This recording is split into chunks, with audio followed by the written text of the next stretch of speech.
having a hard time deciding if I want to do like one type of start for all my videos or if I should do like different type of starts for every single video. But today we're gonna have the same routine, which is coffee first.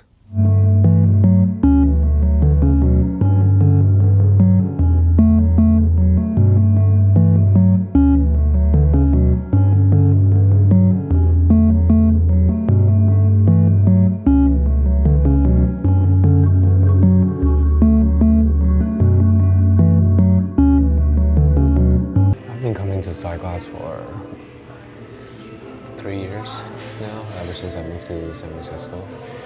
And every time I will get their vanilla ice cold. It's cold brew with vanilla paste and that sort of stuff. It's really good vibes. I feel like I'm running out of words every time I describe a coffee shop. But it's a warehouse, rustic feeling, and they roast their beans in the house as well. Unfortunately, I couldn't get a footage today. I think they were roasting it yesterday. They had their roaster on with fire. But today's off, and it's a really interesting view to see every time they roast their beans. And I always buy their beans as well. Good espressos. And recently they have their not there, but they're working with another place that has donuts, which is really good. I didn't get it today, but I got it last time, which is great. It was really good. And I think another thing is that, oh yeah, and people come here to work. We're pretty early right now. It's probably barely 9 a.m. Wait, 9 or 8, I forgot. Anyways,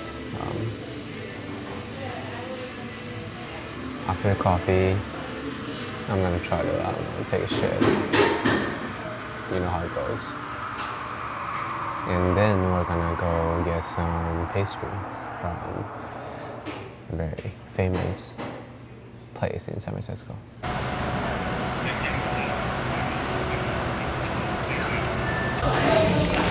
So I'm here at the bakery called Arsicault.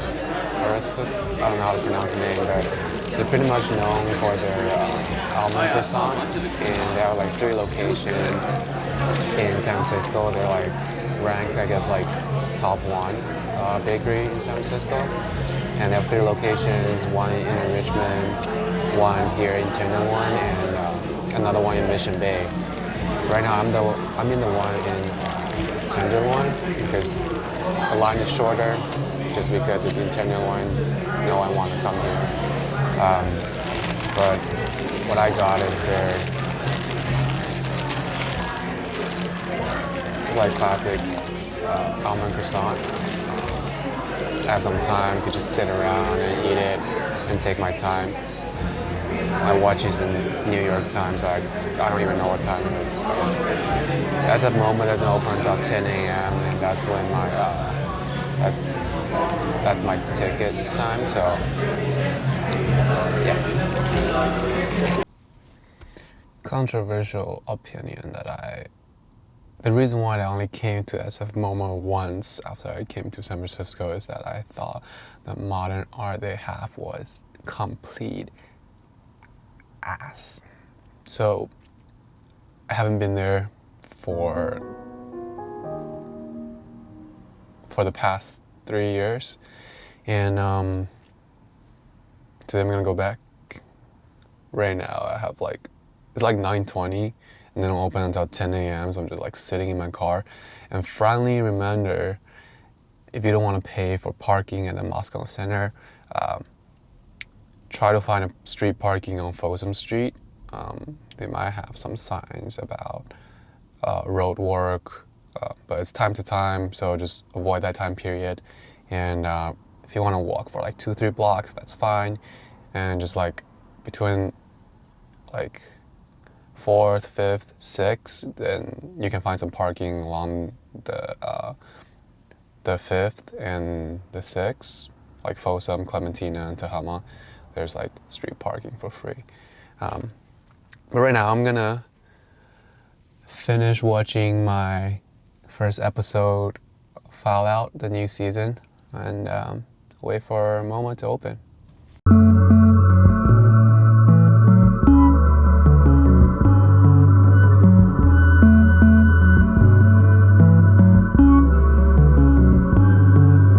Alright guys, we're in SFMOMA right now, and as usual, I'm gonna go from top to bottom. I have no idea which floor is calls at. Let's go 7th floor first.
I just finished the 7th floor, and I was really focusing on the graphite made by the artist. Part of the reason is that I think graphite is like, graphite and ink and just like pencil works, and also charcoal is just like so easily accessible for any type of artist, whether you're just like starting out or if you're an expert, whatever. It's easy to get, and I feel like black and white, it's enough for me to express an emotion, to have your own style. But the artist on the 7th floor, she also has like a bunch of different styles, like sculptures. I don't know how would you call it, door frame, but that's also one of her pieces. And it's more like conceptual. I feel like now that I got a little bit older, I would talk a little bit less shit about modern art, because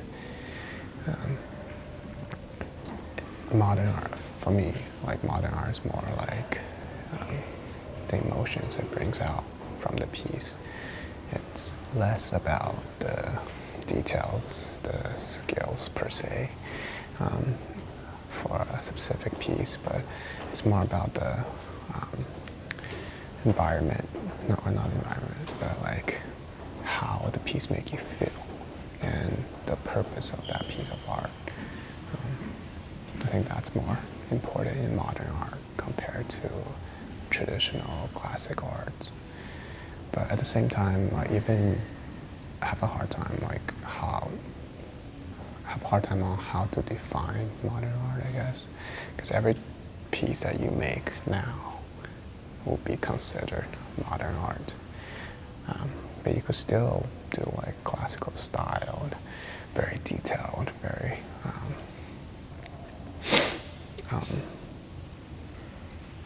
I'm out of words again, but you get what I'm saying. Yeah, it's very different, but now I could see a little bit more of the purpose of modern art than before. Anyways, let's move on. We're on the 6th floor, and this floor is about German art after 1960.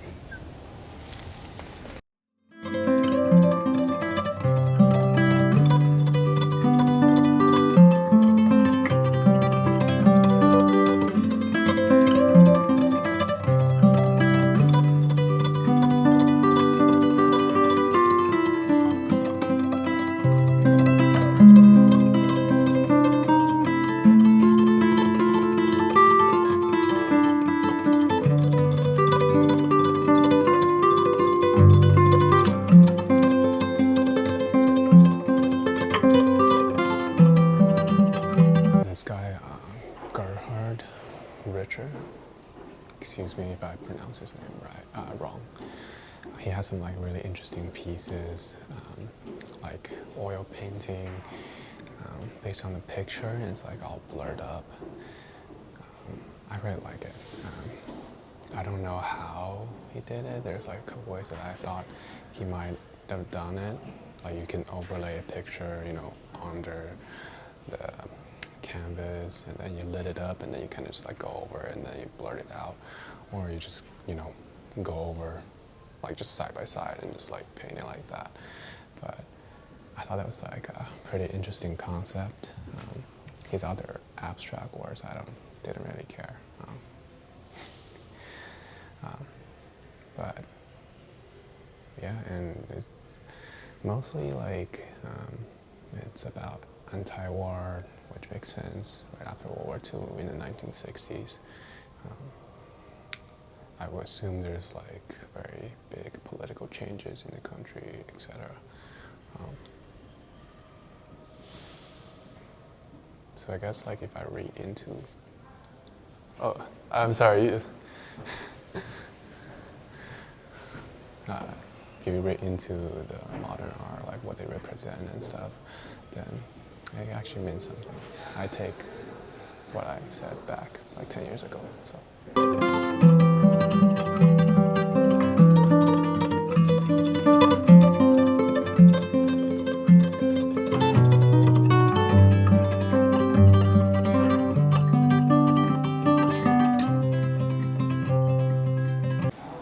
Right here is a prime example of why I'm so conflicted of modern art.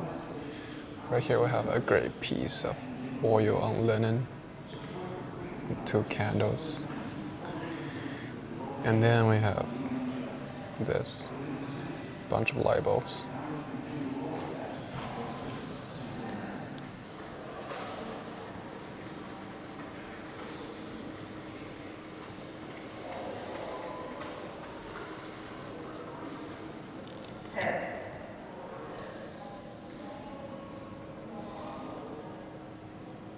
Tails.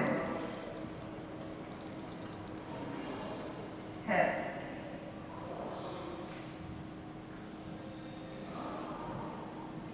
Tails.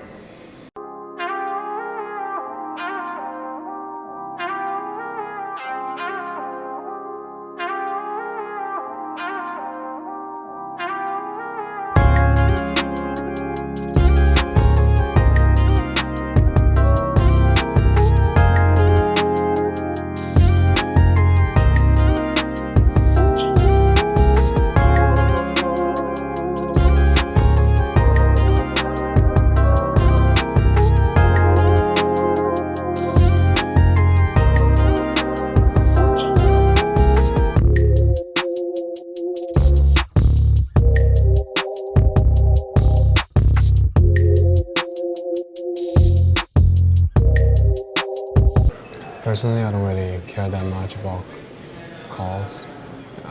It's just like such a hype, and it's been going on for what, like maybe 10 years now? And it's still like going on, so I guess there's something about it that people really like. They have the Simpsons collab, which is pretty fun to look at. Also the Sesame Street, but it's about it. I don't really think there's like a particular meaning about calls, but you know, it's a good hype. It's a good fashion item, like streetwear item, I guess. But it's just been so long. I just feel like they're still showing that. But yeah.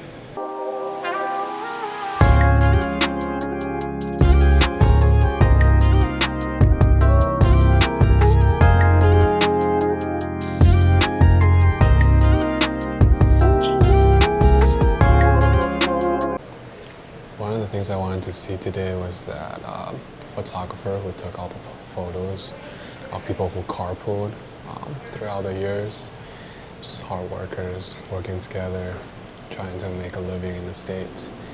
And then I just compare it to calls, which I just finished as well.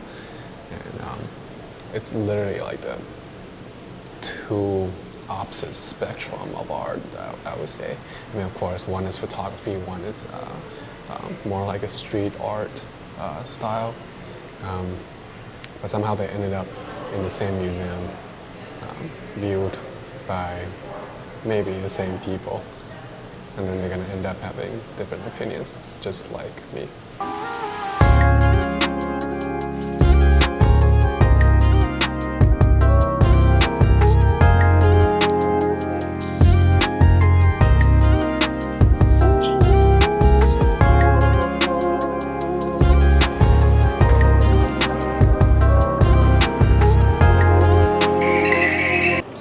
Finished with MoMA.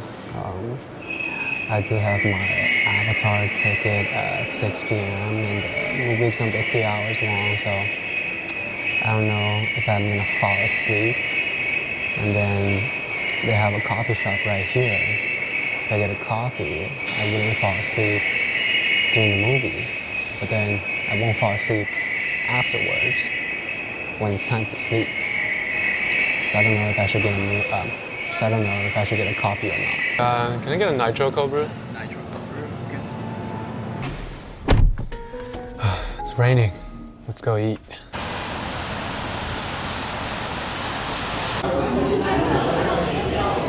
I'm here at Mr. E's. It's literally like 2-3 blocks away from MoMA. And it's a brand new building that I used to live in. And they are like like their name, Mr. E's, like all the Asian type food. They have Thai food, they have pho, they have like Chinese food, a bunch of different stuff. And I got the Hainan chicken. It's pretty good. It's honestly like it's better than the most of like the Chinese restaurants in the city. And it's pretty cheap and they're fast.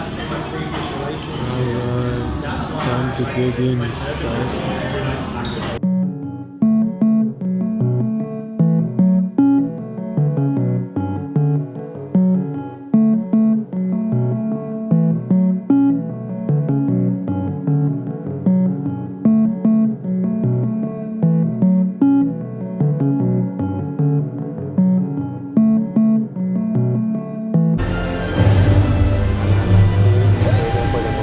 After like maybe 30 minutes of that,